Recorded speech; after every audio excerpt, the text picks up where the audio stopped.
Japan में कुदरत ने एक बार फिर से अपना बेहद खतरनाक रूप दिखाया है। टाइफून डॉल्फिन ने जापान के दक्षिणी हिस्सों खासकर ओकिनावा क्षेत्र को अपनी चपेट में लिया है, जिसकी वजह से लाखों लोगों की जिंदगी अचानक थम गई।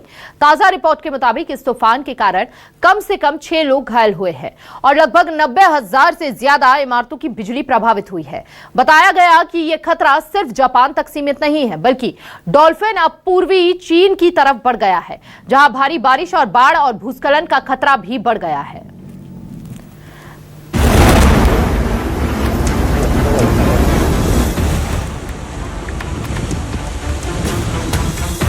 जापान से टकराया शक्तिशाली तूफान।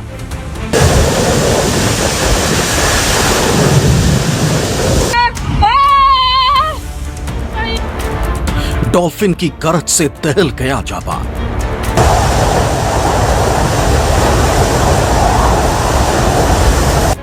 दो 216 किलोमीटर प्रति घंटा की रफ्तार, कई शहरों में मचा हाहाकार।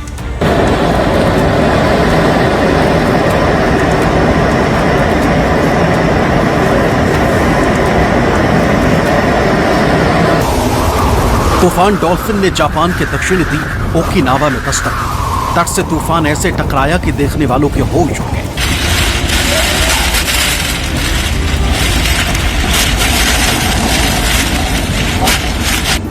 ओकिनावा और कागोशीमा में ऐसी दहशत थी कि सड़कों पर सन्नाटा पसरा रहा। चारों तरफ तेज हवाओं के झोंके की वजह से लोगों के दिलों में डर पैदा हो गया।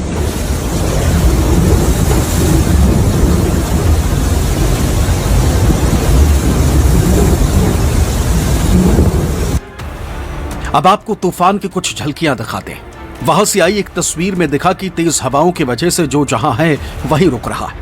यहां तक कि गाड़ियों की रफ्तार थम गई। ठीक उसी वक्त एक पुल पर खड़ी कार का तूफान से सामना हुआ और देखते ही देखते वो आंधी के चपेट में आकर पलटने लगे। लोग दहशत से चिल्लाने लगे। बिजली के खंभे हो या फिर रेलवे क्रॉसिंग की लाइन टाइफून में हिलते डुलते नजर आए।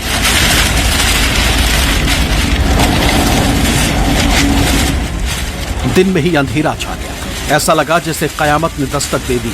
तूफान के टकराने से पहले समंदर में हलचल पैदा हुई और फिर तबाही का सैलाब आ ही गया।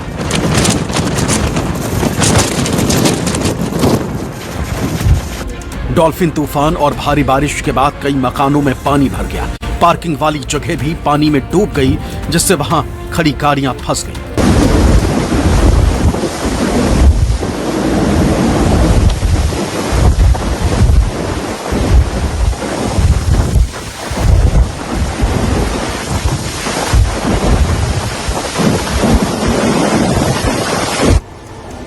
डॉल्फिन एक शक्तिशाली तूफान है जिसने पश्चिमी प्रशांत क्षेत्र में ताकत हासिल की और जापान के दक्षिणी द्वीपों की ओर बढ़ा।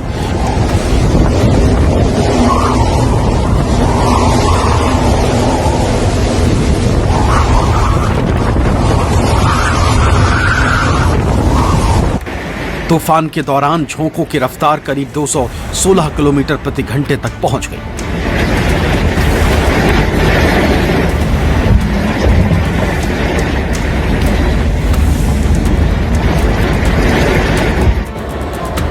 जापान के ओकिनावा क्षेत्र में डॉल्फिन ने जनजीवन को बुरी तरह प्रभावित किया।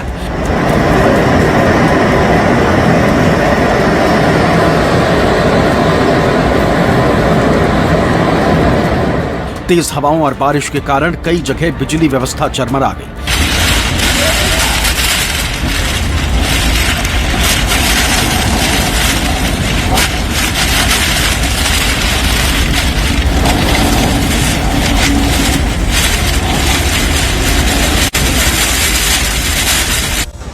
पचास 50,000 से ज्यादा इमारतें अंधेरे में डूब गईं। जानकारी के मुताबिक तूफान के खतरे को देखते हुए प्रशासन पहले से सतर्क था।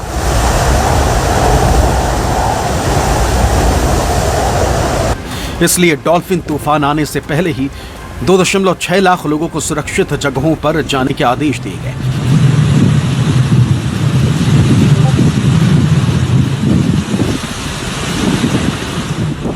जबकि 500 से ज्यादा उड़ानें रद्द कर दी गई। हालात को देखते हुए टोयोटा ने भी अपनी 9 फैक्ट्रियों में काम रोक दिया है। फिलहाल जो जानकारी सामने आई है उसके मुताबिक अब तक 6 लोग घायल हुए हैं। जापान लंबे समय से भूकंप, सुनामी और टाइफून जैसी प्राकृतिक आपदाओं से निपटने के लिए तैयारियां करता रहा है।